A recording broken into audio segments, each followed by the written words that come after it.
bled eventually. The Yamato, the great ship that Tony spoke about, the biggest ship ever built. Absolutely the biggest ship ever built. And the Japs held her back, for 3 or 4 years because they didn't want to lose her. And it became a philosophical and a prideful way of life for the Japanese Navy. Here was this magnificent ship in Tokyo Harbor, or Yokohama Harbor. Never had been to sea. Carried 175 planes, torpedo bombers, fighters, and yet she'd never faced the enemy. Well, eventually she got hers, because in April of 1945, the Yamato was sunk by our intrepid naval pilots and Navy ships in the campaign for Okinawa. I mean, she was a day out of harbor, and she was sunk after all of that. And how many billions and trillions of yen had been spent on keeping that ship alive. So, there we are. Admiral Ziggy Sprague, let me tell you about Ziggy. He was our task group commander. And Ziggy was an iconic character. He was short, he was vibrant, he was physical, he was a Navy boxer. And there are 2 reasons that he was called Ziggy, and nobody is willing to really say this is the reason. Number 1 reason is that at the Naval Academy during World War I, they nicknamed him Ziggy because he zigged and zagged, and he was full of energy, and he was always popping up somewhere, and they called him Ziggy. The other reason is, and I love this one, he married a Ziegfeld Follies girl. Wow! And somebody said that Florence Ziegfeld was a hero of his, Clifton Albert Sprague. Anyway, a little background there. Now, we're talking about Task Unit 77.4.3. That's Taffy. And Taffy comes from, it's a code word for talk between ships, TBS. And that's how ships in a group would communicate with each other. It was radio. You'd talk, you had a speaker on the bulkhead, and the captain would be talking to the captain of the Fanshawe Bay. And by the way, in our crowd tonight is the daughter of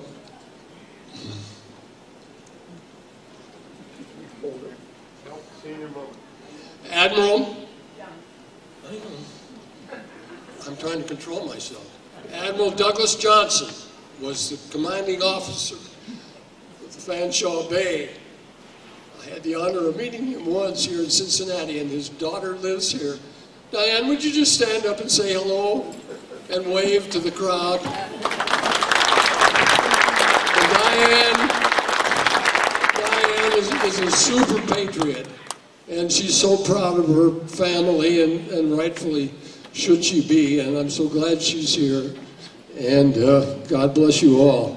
In the Task Unit 77.4.3, which was Taffy 3, were the CVEs, Fanshawe Bay, the St. Lo, the White Plains, Kalinin Bay. We called ourselves the Big K, and that was an oxymoron. And the Kitkin Bay, and the Gambier Bay. Early in the morning, the Gambier Bay, about 6:30 or 6:45 in the morning, the Gambier Bay was hit heavily by the Jap ships, Imperial Japanese Navy. And I'll use the initials IJN, which means in Imperial Japanese Navy. The IJN struck hard and fast, and the Gambier Bay was one of the first losses. She went down in a hurry. They lost about 400 men. She went down in something like 12 minutes. And there's still a number of Gambier Bay survivors. Most of them came from Minnesota and Wisconsin and Upper Michigan. And they were tough guys. You know, they were woodsmen and they were coal miners and steel miners. And they were a wonderful outfit. I met some of them after the war. That was the carriers. There were 3 destroyers, and the Navy designation for a destroyer is DD, dog. And there was the Hull, the Harriman, and the Johnston. And when you read the great book, The Last Stand of the Tin Can Sailors, by James Hornfisher, one of the best. I don't care if you don't even like war or Navy or anything. You got to read this book. It's beautiful. It's one of the most touching, impressive books you can lay your hands on. And I must emphasize things like that. But Sprague was brilliant. He was a brilliant tactician. And as I told you, he was feisty. We were dashing in and out of clouds on the water, fog. Our destroyer escorts and our destroyers were laying down smoke screens. I could even see oil on the water between ships. It was that intense. And we'd pop out of a cloud or the wind would blow. All of a sudden we were exposed. Well, we had to run and hide. And they were firing at us and they were hitting us.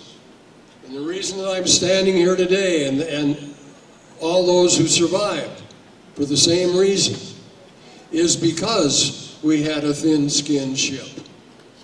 The Japanese thought that we were heavily armored. They had their projectiles from their big rifles timed to penetrate heavy armor and then explode inside with a timer.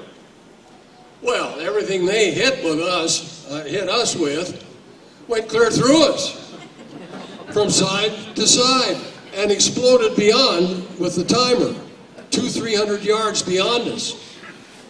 And that's what saved our skin. And that's what saved our skin for a while. This was a long sea battle.